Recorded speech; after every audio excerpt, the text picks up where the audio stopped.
Grid policy తీసుకొచ్చింది, దాని ప్రకారం మేము ఇస్తాం, ఇది కూడా మేము ఇస్తున్నది కూడా వాళ్ళ లీజ్ భూములు కాదని ప్రభుత్వం పదే పదే చెప్తుంది. గ్రిడ్ యాజమాన్య హక్కులు అంటే ఎవడిచ్చాడు యాజమాన్య హక్కు? ప్రభుత్వమే కదా. ఎవరు సేకరించారు ఈ భూములు? ప్రభుత్వమే కదా. ఆ రోజు ₹1 కోటి ఉన్న భూమిని 10 లక్షల రూపాయలకి ఇచ్చాం. ఎందుకు ఇచ్చాం? భూమి అపార్ట్మెంట్లు కట్టుకోనికి ఇచ్చిండ్రా? మాల్స్ కట్టుకోనికి ఇచ్చిండ్రా? పరిశ్రమలు నడపడానికి ఇచ్చిండ్రు. వాళ్ళ పరిశ్రమలకి ఇంకా ఇక్కడ నుంచి తీసేయాలంటే కావాలంటే దాన్ని ఐటీ పరిశ్రమ పెట్టండి, మేము వద్దంటలేదు. గ్రిడ్ పాలసీ అదే కదా, ఐటీ పరిశ్రమ పెట్టమన్నాం. తప్ప అది? ఐటీ పరిశ్రమ పెట్టి ఈ ప్రాంతంలో కార్మికుల పిల్లలు ఉన్నారు, చదువుకున్న వాళ్ళు, ఫీజు రీయింబర్స్మెంట్ కింద చదువుకున్న వాళ్ళు చాలా మంది ఉన్నారు, ఇంజనీర్లు చదువుకున్న వాళ్ళకి ఉద్యోగాలు ఇవ్వండి, మేము వద్దంటలేదు కదా. కాలుష్యాన్ని తరలించడంలో మాకు ఇబ్బంది లేదు, కాలుష్య కారక పరిశ్రమల్ని తరలించడంలో ఇబ్బంది లేదు. కానీ కాలుష్య నియంత్రణ మండలి ఉంది, ఇక్కడ కంట్రోల్ చేయండి కాలుష్యం, మేము వద్దంటున్నామా? అవసరమైతే అట్లా కాలుష్యం ఉన్న పరిశ్రమలు పోయినాయి, కొన్ని ఉన్నాయి, వాటిని నియంత్రించండి, వాటిని మూసేయండి, మేము వద్దంటలేదు. గ్రిడ్ పాలసీ ఉద్దేశం ఏంది? ఒక పరిశ్రమ అక్కడ అవసరమైతే కాలుష్యం ఎదజల్లుతుంటే దాన్ని తొలగించి ఐటీ పరిశ్రమ పెట్టాలనేది గ్రిడ్ ఉద్దేశం. మరి దాన్ని తప్పెట్లా పడతారు? ఇప్పుడు మీరేం చేస్తున్నారు? అపార్ట్మెంట్లు, మాల్స్, ఇదా మీ HILTP ఉద్దేశం? అందుకే పరిశ్రమ స్థానంలో ఇప్పుడు రెడ్ కేటగిరీ ఇండస్ట్రీ ఉందనుకోండి, గ్రీన్ కేటగిరీ ఇండస్ట్రీ నడపండి. ఎవరొద్దన్నారు? గ్రీన్ కేటగిరీ అంటే కాలుష్యం లేని పరిశ్రమ నడపండి. కార్మికుల పొట్టగొట్టిన వాళ్ళు గారు మీరు. ఇక్కడ ప్రాంతంలో ఎకనామిక్ యాక్టివిటీ ఉంటుంది, ప్రజల ఆస్తి సురక్షిత. నేను ఇంకొక మాట అడుగుతాను, మీరు చెప్పండి నాకు. ORR ఉంది 160 కిలోమీటర్లు, దాన్ని మేము కేవలం లీజ్కి ఇచ్చాం మా ప్రభుత్వం. నువ్వేం చేస్తున్నావు ఇప్పుడు? శాశ్వతంగా దారాదత్తం చేస్తున్నావు 9,300 ఎకరాలు. మీరేమన్నారు రేవంత్ రెడ్డి గారు ఆ రోజు? 1,00,000 కోట్ల ORR ఇచ్చేసినారన్నారు. మేము లీజ్కి ఇచ్చినాం స్వామి, అది మళ్ళీ వస్తుంది, లీజుకు పోయింది మళ్ళీ ఇంకొక వస్తుంది. నువ్వేం చేస్తున్నావు? 5 లక్షల కోట్ల విలువ చేసే ఆస్తిని ప్రైవేట్ వాళ్ళకు శాశ్వతంగా రాసిస్తున్నావు. ఇప్పుడు మరి ఆ రోజు 1,00,000 కోట్ల ORR అని మాట్లాడి అది లీజుకి ఇస్తేనే గగ్గోలు పెట్టిన రేవంత్ రెడ్డి ఇలా 5 లక్షల కోట్ల భూములని ఎవడబ్బసొమ్మని శాశ్వతంగా రాసిస్తున్నాడు. ఎవడి ప్రయోజనాల కోసం రాసిస్తున్నాడు? కార్మికుల ప్రయోజనాలకా, పేదవాళ్ల ప్రయోజనాలకా, హైదరాబాద్ నగర ప్రజల ప్రయోజనాలకా? నేను మళ్లీ చెప్తున్నా, నిర్ద్వందంగా చెప్తున్నా, గుర్తుపెట్టుకోండి.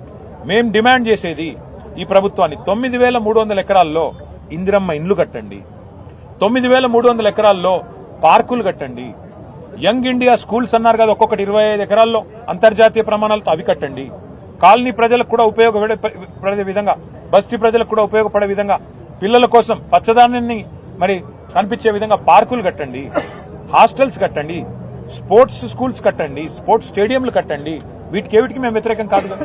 వాళ్ళు హైదరాబాద్ లో లక్షల మంది ప్రజలు మీ ప్రజాపాలన పేరిట దరఖాస్తులు పెట్టుకోమంటే లక్షల మంది ప్రజలు డబుల్ బెడ్రూమ్ ఇండ్ల కోసం, ఇందిరమ్మ ఇండ్ల కోసం దరఖాస్తు పెట్టుకున్నారు. 2 ఏళ్లలో మీరు ఒక ఇల్లు కట్టలేదు. కట్టండి. ఇక్కడ ఈ జాగాలు తీసుకొని కావాలంటే ఏదైతే ఫ్రీ జాగా ఉందో తీసుకొని కట్టి అదే కార్మికులకు ఇవ్వండి, మేము వద్దంటలేదు కదా. కనీసం కార్మికుడు నష్టపోతుంటే ఇళ్లన్నా ఇస్తే సంతృప్తి పడతాడు కదా. అవేవి కాదు, పారిశ్రామికవేత్తలకు దారాదత్తం చేస్తామంటే బరాబర్ కొట్లాడుతుంది, అందులో అనుమానం లేదు. ఇసుక పాలసీపై బీఆర్ఎస్ దుష్ప్రచారం చేస్తుంది. 9,300 ఎకరాలని చెప్పి కేవలం 4,500 చేంజ్ ఎకరాలు మాత్రమే. సరే, వాళ్ళు అనుకున్నట్టు 4,700 అనుకుందాం. నేను అడుగుతా, అది ఎవడబ్బా సొమ్ము? రేవంత్ రెడ్డి అయ్యే సొమ్మా? ప్రజల సొమ్మే కదా. మేమనేది 4,700 అనుకుందాం నువ్వు చెప్పినట్టు. మరి దాన్ని వెనక్కి తీసుకో, స్కూళ్లు కట్టు, కాలేజీలు కట్టు, ఇండ్లు కట్టు, పార్కులు కట్టు, బస్ స్టాపులు కట్టు. వాళ్ళెవరో మాల్ కట్టుకుంటా అంటే, వాళ్ళెవరో అపార్ట్మెంట్లు కట్టుకుంటా అంటే ప్రైవేట్ వాళ్ళు.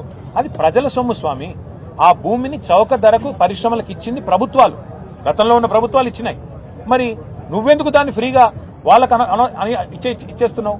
కోకాపేటలో 177 కోట్లు, రాయదుర్గంలో 177 కోట్లు, కోకాపేటలో 150 కోట్ల ఎకరం అంటున్నారు. మరి షాపూర్లో ₹1 కోటి ఎకరం ఎట్లుంటుంది? నువ్వు చెప్పు నాకు. తమ్ముడు నువ్వు చెప్పు. నీకు 4,000 రూపాయలు గజం ఇస్తే నువ్వు ఇక్కడ కొనుక్కోవా? ప్రభుత్వం నువ్వు కూడా కొనుక్కుంటావు కదా. నేను అనేది అదే, నీకు 4,000 రూపాయలు గజం నీకు ఇవ్వరంట, ఆయనకి ఇవ్వరంట. పరిశ్రమలు నడిపే పారిశ్రామికవేత్తలకు మాత్రం 4,000 రూపాయలు గజం ఇస్తారండి. ఇది ఎక్కడ న్యాయం? ఇప్పుడు నువ్వు అపార్ట్మెంట్ కడతానంటే, ఇల్లు కట్టుకుంటాను, నాకు సార్ ఇల్లు లేదంటే ఒక 50 గజాల స్థలం ఇవ్వమంటే ప్రభుత్వం స్థలం ఇస్తుందా? ఇయ్యదు. ఇంకా హైడ్రా వచ్చి కులగొడుతుంది. మేము అనేది అది. పేదవాడినేమో గుడిసెలకు వెళ్ళి తీసి అవతల పాడిస్తున్నావు హైడ్రా పేరిట, పెద్దవాళ్లకు మాత్రం 9,300 ఎకరాలు కట్టబెడుతున్నావు. ఇది ఎక్కడి నీతి? ఎవరి కోసం చేస్తున్నావు? ఇది 5 లక్షల కోట్ల కుంభకోణం కాకపోతే మరి ఏంది? నీ తమ్ముళ్ళు, నీ చుట్టూండే రియల్ ఎస్టేట్ బ్రోకర్లు వాళ్ళందరూ కలిసి భూములను అగ్రిమెంట్లు చేసుకుంటున్నారు. 6 నెలలుగా నడుస్తుంది దందా. ఇలా పాలసీ బయటకు వచ్చింది, ప్రభుత్వం గింగిరాలు పడుతుంది. ఇప్పుడు పాలసీ ఎట్లొచ్చింది బయటికి ఎట్లొచ్చింది? నీ దోపిడీ ఆ పనికి ఎవడో తెలంగాణ బిడ్డ, నిజాయితీ గల్లోడు, గుండె ధైర్యం ఉన్నాడు బయటికి చెప్పిండు. తప్పే ఉందా అలా?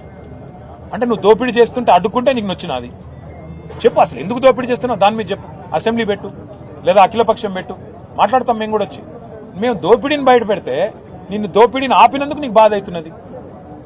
మేము స్పష్టంగా సూటిగా ప్రశ్నలు అడుగుతుంటే దానికి సమాధానం లేదు ప్రభుత్వం దగ్గర. మా కార్మిక సోదరులకు కూడా ప్రార్థన, దయచేసి ఈ దోపిడీని అడ్డుకునే క్రమంలో మీరు కూడా కలిసి రావాలా, మీ సంఘాలతో మాట్లాడండి, మేము పిలుస్తాం మళ్ళొకసారి. ఇది పోరాటం ఆరంభం మాత్రమే, ఇంకా చాలా ఉంది చేసేది. ప్రభుత్వం దిగొచ్చేదాకా, ప్రభుత్వం మెడలు వంచేదాకా కొట్లాడదాం. ఈ ప్రజల ఆస్తిని ప్రజలకు దక్కేదాకా కొట్లాడదామని మీకు కూడా ప్రార్థన. పక్కదారి పట్టించడానికి బీఆర్ఎస్ ఎవరు రియాక్ట్ అవ్వాల్సిన అవసరం లేదని సీఎం. గత 2 సంవత్సరాలుగా సమిట్లు పెట్టుబడులు అన్నారు. నేను దాని మీద కూడా వివరంగా మాట్లాడతా ఇప్పుడు వద్దు, ఎందుకంటే వివరంగా మాట్లాడతా.